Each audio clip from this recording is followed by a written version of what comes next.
दोस्तों ये बात है आज से 1600 साल पहले की, जब बारबेरियंस और हांस ने मिलकर रोमन एम्पायर पर कब्जा कर लिया। बहुत से लोग मारे गए और बहुत सारे शहरों पर इन ट्राइबल्स का कब्जा हो गया। ये बारबेरियंस और हांस दरअसल नॉर्दर्न यूरोप के खानाबदोश कबीले हुआ करते थे, जिन्होंने रोमन एम्पायर की कमजोरी का पता लगाया और फिर उसे उन्हीं के खिलाफ इस्तेमाल कर उन पर कब्जा कर लिया, जिस वजह से रोमन एम्पायर में रहने वाले लोगों की स्थिति बहुत बदतर हो गई। बात यहाँ तक पहुँच गई कि वो अपने घरों को छोड़कर भी भागने के लिए तैयार थे, क्योंकि वो बस अपनी जान बचाना चाहते थे। लेकिन दिक्कत ये थी कि राइट में एड्रियाटिक सी और लेफ्ट में ट्रेनियान सी उनका रास्ता रोके हुए थी। ऐसे में उन लाचारों के पास सिर्फ एक ही मौका था, पास के आइलैंड्स पर भाग जाना। उन्होंने वैसा ही किया, लेकिन वहां जाकर उनकी जान तो बच गई हमलों से, पर बाद में उन्हें पता चलता है कि जिस आइलैंड के भरोसे वो अपने घरों को छोड़कर आए थे, वहां की जमीन तो एक मुलायम गद्दे की तरह है, जहां इंसान खड़े होते ही धंसने लगता है।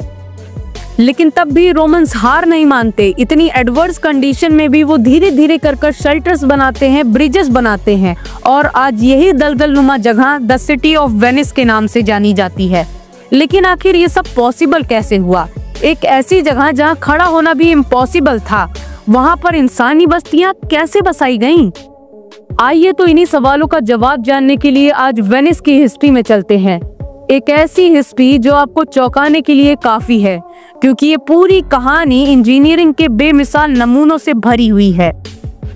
दरअसल शुरुआत में ये रोम में रहने वाले लोग कोस्ट से 5 किलोमीटर दूर छोटे छोटे मर्सी आइलैंड्स पर भागकर चले गए, लेकिन बाद में इन्हें पता चला कि यहाँ की जमीन तो बहुत मुलायम है, जिस वजह से यहाँ पर इंसानी बस्तियां बसाना तो इम्पॉसिबल सा है।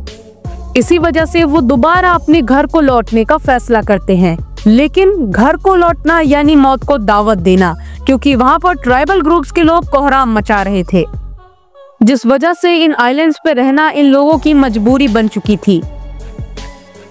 इसी वजह से इन लोगों को कई दिन अपनी नावों में रहकर गुजारने पड़े, वो भी खाली पेट। और इन्हीं दिनों एक रेफ्यूजी आइलैंड की जमीन पर उतरा। जैसे ही वो वहां पर उतरा, वो अंदर की तरफ धंसने लगा, जिस वजह से वो अपनी जान को बचाने के लिए अपने बोट के चप्पू को जोर से जमीन में मारता है, जिस वजह से वो चप्पू कुछ टाइम तक तो जमीन में घिसता रहता है, लेकिन थोड़ी देर बाद वो धंसकर बहुत ज्यादा ठोस हो जाता है। अब इस घटना से इन लोगों को एक ऐसा माइंड ब्लोइंग आइडिया आया, जिस पर आज पूरी वेनिस सिटी खड़ी है। इस आइलैंड से कुछ किलोमीटर दूर क्रोएशिया से कुछ बहुत सारी लकड़ियां मंगाई गई। इन लकड़ियों को काट कर जमीन में धंसाया गया। लगभग 5 मीटर अंदर जाने के बाद ये लकड़ियां ठोस हो जाती थी। अब क्योंकि ऐसा करने में कोई ट्रांसपोर्टेशन कॉस्ट नहीं लगती थी और ऊपर से कोई कंस्ट्रक्शन कॉस्ट भी इन्हें नहीं देनी पड़ती थी, और क्रोएशिया से मंगाया गया वुड भी इन्हें सस्ता पड़ता था, इन्होंने वुड से ही पूरा एक प्लेटफॉर्म तैयार किया। इन पाइल्स को ऊपर से काट कर लेवल किया गया और उसके ऊपर लकड़ियों के तख्ते बिछाए गए। इसके बाद इन तख्तों के ऊपर लाइमस्टोन की एक लेयर बनाई गई। अब इस वजह से इनका एक बेस तैयार हो चुका था, जो साथ ही साथ सी लेवल से 3 फीट ऊपर था। अब देखने में आपको ये एक बेवकूफी लग सकती है, लेकिन आप यकीन नहीं करेंगे कि आज के दिन तक पूरी वेनिस सिटी का भार इन्हीं लकड़ियों पर टिका हुआ है। अब क्योंकि वेनिस में रहने वाले लोगों के पास अब एक ठोस जमीन थी, तो वो आराम से उसके ऊपर घर बना सकते थे, जिस वजह से शुरुआत में तो लकड़ियों के घर ही बनाए गए, लेकिन ये लकड़ियों के घर बड़ी आसानी से आग पकड़ लेते थे, जिस वजह से धीरे धीरे कर इन लकड़ियों के घरों को ब्रिक्स के घरों से रिप्लेस कर दिया गया। लेकिन इन बिल्डिंग्स को हल्का रखने के लिए 3 फ्लोर से ज्यादा इनमें ऐड नहीं किए जाते थे, और इन ब्रिक्स में सीमेंट की जगह पर लाइमस्टोन से बनाए गए पाउडर का इस्तेमाल किया जाता था, जिस वजह से दीवारें हल्की रहती थी और साथ ही फ्लेक्सिबल बनती थी।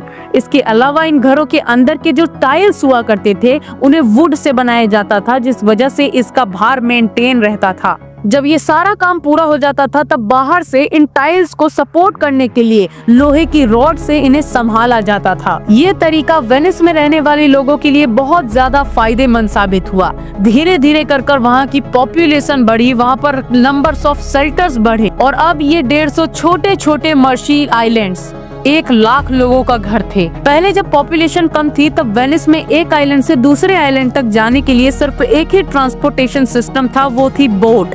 लेकिन जब वेनिस डेंसली पॉपुलेटेड हो गया तब जगहें इतनी कम बची कि आराम से घोड़ों पर बैठकर भी एक से दूसरे आइलैंड तक पहुंचा जा सकता था।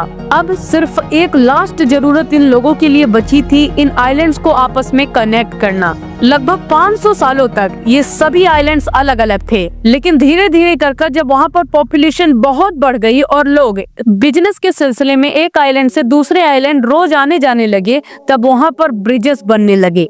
सबसे पहले ये एक्सपेरिमेंट रियाल्टो में किया गया क्योंकि ये वेनिस शहर का बिजनेस हब माना जाता है।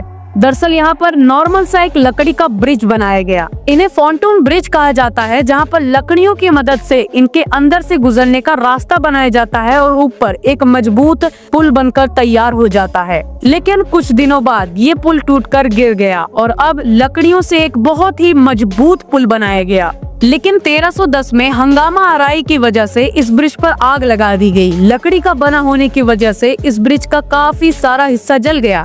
जल जाने के बाद भी लगभग 140 साल तक ये ब्रिज वैसा ही खड़ा रहा और लोगों के काम आता रहा। लेकिन फाइनली 1445 में ये ब्रिज भी गिर गया। अब लोगों के पास रियाल्टो को छोटे छोटे आइलैंड से कनेक्ट करने के लिए स्टोन ब्रिजेस बनाने का फैसला किया गया। इन ब्रिजेस को भी सेम उसी आइडिया पर बनाया जाने वाला था जिस आइडियाज पर बहुत सारे घर पहले से ही वेनिस में बनाए गए थे। लगभग 12,000 पाइल्स को ब्रिजेस के दोनों साइड्स में डाला गया।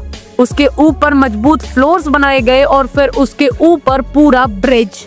इस ब्रिज को आज आर्च ब्रिज के नाम से जाना जाता है, जो इतना ज्यादा सक्सेसफुल हुआ कि आज तक ये वेनिस शहर में खड़ा हुआ है। और इसी की कॉपी कर बहुत से छोटे छोटे और भी स्टोन ब्रिजेस वेनिस में बनाए गए हैं।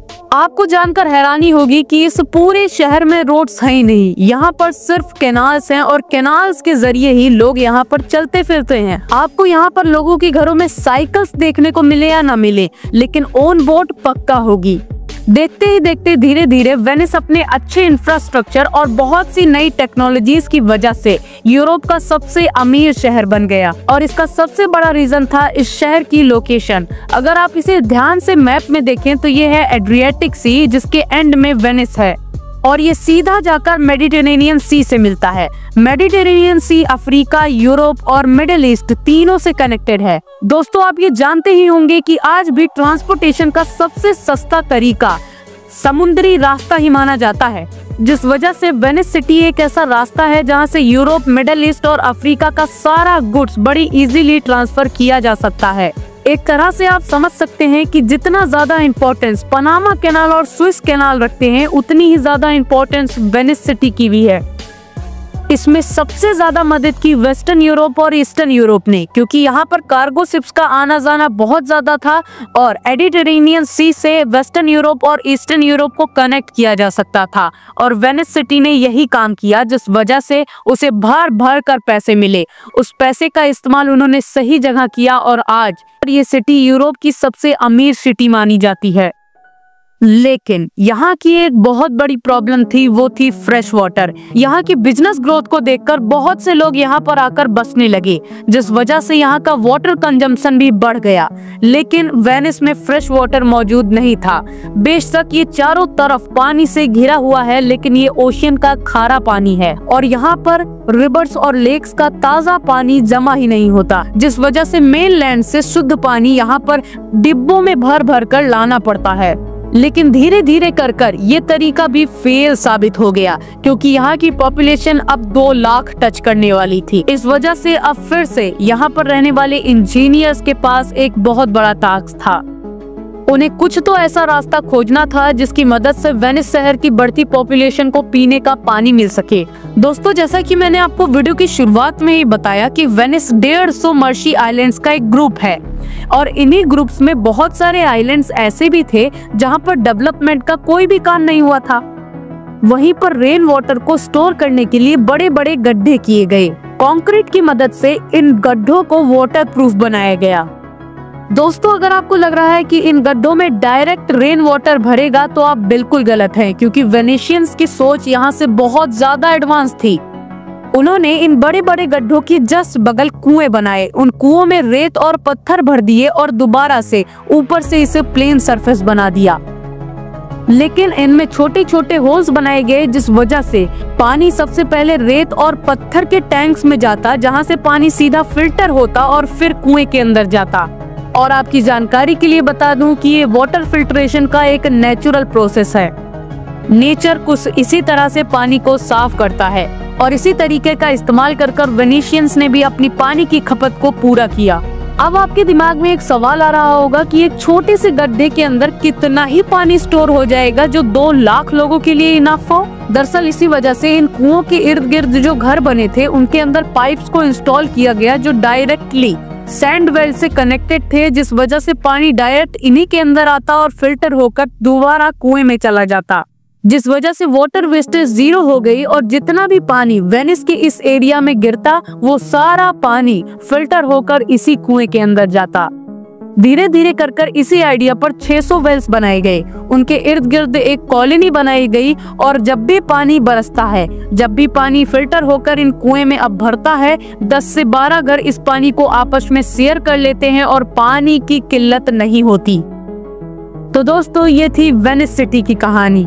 दोस्तों इस कहानी में आपको जानने को मिला कि कैसे कुछ रेफ्यूजीज ने हिम्मत नहीं हारी और उन्होंने एक दलदल जैसी जगह को इतने बड़े बिजनेस हब में बदल दिया।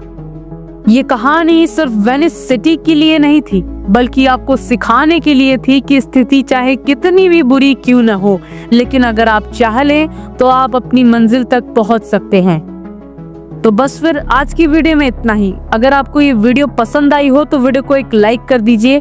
अगर आप चैनल पे नए हैं तो चैनल को सब्सक्राइब कर दीजिए, क्योंकि हमारे चैनल पर ऐसी वीडियोस आती रहती हैं। अगर आप पनामा कैनाल की हिस्ट्री जानना चाहते हैं या डोनाल्ड ट्रंप का नया फैसला जानना चाहते हैं तो हमारी इन वीडियोस पर क्लिक कर उन्हें भी देख सकते हैं। और दोस्तों अगर आपको ये वीडियो पसंद आई है तो ये वाली वीडियोस भी जरूर आएंगी, so go and check out. Bye.